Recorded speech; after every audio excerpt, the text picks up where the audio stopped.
दोस्तों, रिश्ते को बचाने के लिए सिर्फ प्यार ही काफ़ी नहीं होता, झगड़े के वक्त सही बात कहना भी ज़रूरी है। फैमिली थेरेपिस्ट ये दंपत्ति को अक्सर यही सलाह देती हैं। वो कहती हैं कि जब इंसान गुस्से में या दुख में होता है तो दिमाग फाइट और फ्लाइट मोड में चला जाता है। ऐसे में सही तरीके से बात करना मुश्किल हो जाता है। इसलिए जीवन साथी से विवाद के दौरान भी संवाद की सही तकनीक सीखना ज़रूरी है। कुछ खास वाक्य मददगार हो सकते हैं जो कि तनाव घटाते हैं और दोनों को करीब लाते हैं। तो ऐसे ही कुछ बातों को जानें एक्सपर्ट के अनुसार। जैसे कि झगड़े के दौरान दंपत्ति कई बार इस बात पर अटक जाते हैं कि कौन सही है कौन गलत। तो ऐसे में फैमिली थेरेपिस्ट कहती हैं कि कोई एक व्यक्ति जब खुद को सही साबित करता है तो दूसरा उपेक्षित और अनसुना महसूस करता है, तो उससे वह रक्षात्मक हो जाता है। बहस बढ़ती है। बेहतर यही होगा कि पार्टनर की उस बात को स्वीकारें जिससे आप सहमत हैं और उसे गलत बताने पर आमदा ना रहें। इससे माहौल शांत होता है। दूसरा है, झगड़े में अपनी गलती मानना रिश्ते को सुलझाने की दिशा में बड़ा कदम होता है, भले ही पूरी गलती आपकी ना हो। ऐसे में थेरेपिस्ट सुझाव देते हैं कि माफ़ी मांगते वक्त आंखों में आंखें डालकर साफ और सच्चे शब्दों का इस्तेमाल करें। माफ़ करना लेकिन जैसे वाक्य ना कहें, क्योंकि ये माफ़ी नहीं, ये टॉन्ट लगते हैं।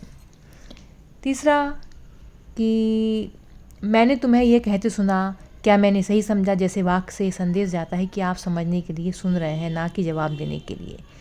तो कपल थेरेपिस्ट कहती है कि इससे पार्टनर को लगता है कि उसकी बातें गंभीरता से ली जा रही हैं, तो गलतफहमी दूर होती है और झगड़ा भी जल्दी सुलझता है। चौथा है कि झगड़े के दो पक्षों की लड़ाई की बजाय एक साझा समस्या माने।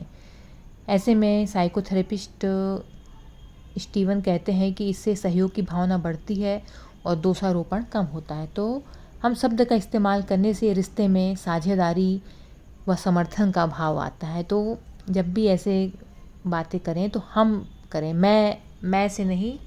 अगर हम करेंगे तो इससे क्या होगा कि एक साझा समस्या दोनों पति पत्नी की मानी जाएगी और इससे सहयोग की भावना बढ़ती है।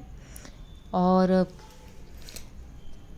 अगला है कि जैसे कि मुझे लगता है कि हमें 10 मिनट का ब्रेक लेना चाहिए, तो इससे कहने से दिमाग ठंडा करने का मौका मिलता है। जब भी बहस हो तो इस तरीके से ब्रेक लें कि भाई 10 मिनट का हम ब्रेक लें, तो इससे मौका मिलता है सोचने का और शांत दिमाग से, ठंडे दिमाग से सोचने का मौका मिलता है। इस दौरान खुद को शांत करें, मेडिटेशन या आप नहाने जैसी गतिविधि में भी व्यस्त रहें।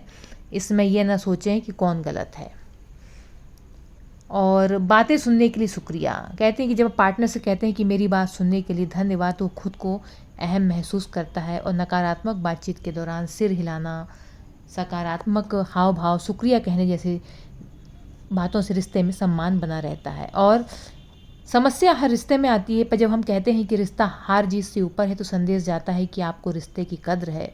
खुद को एक टीम के तौर पर देखते हैं तो तनाव कम और रिश्ता मजबूत होता है। तो जब भी जीवन साथी से झगड़ा हो तो उसे कमतर बताने की कोशिश ना करें, नज़रें मिलाकर माफ़ी मांगें और बातें गंभीरता से सुनें। तो इससे तनाव भी कम होगा और रिश्ता मजबूत होगा। और विवाद की जो उसकी साझा समस्या को समझें, जिससे दोषारोपण कम होगा। और विवाद के समय में हम शब्द का इस्तेमाल करें, तो इससे में सहयोग की भावना बढ़ेगी, समर्थन का भाव आएगा।